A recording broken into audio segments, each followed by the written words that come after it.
Ayan ang ating ginisang togi guys, malapit nang maluto. At nilagay ko na rin ang piniritong tokwa. So, ipa-subside ko lang ng konti. Ipapahupa ko lang ang freshness ng gulay. And after nyan, ox na yan. After nito pagluto, ito naman ang ipiprito. So, ngayon, hinihintay ko lang kumulo. Tapos, ito naman ang binabanatan ko habang ginigisa ko yan. Pork chop yan.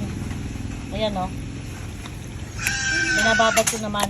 May timpla na to, may toyo na, may asin, may yas, pambaon. Ang kulang na lang nito ay ginadgad o mince, onion, and bawang. Yung maglolo, o, tignan nyo. Ito guys, kanina, sobrang linis dito kasi naglinis ang ate ko. Ngayon, naglaro na naman ang puno dahil malakas ang hangin. Ayan na naman. Ayan. Ayan. Sabi ng ate ko, hi!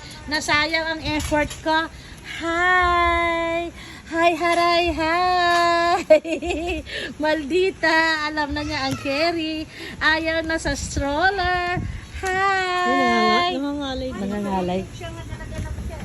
So guys, balikan natin ang ating kulay. Ayan. High fire yan guys, high fire. Kailangan high fire yan kasi pag hindi yan todong malalabsa. Okay?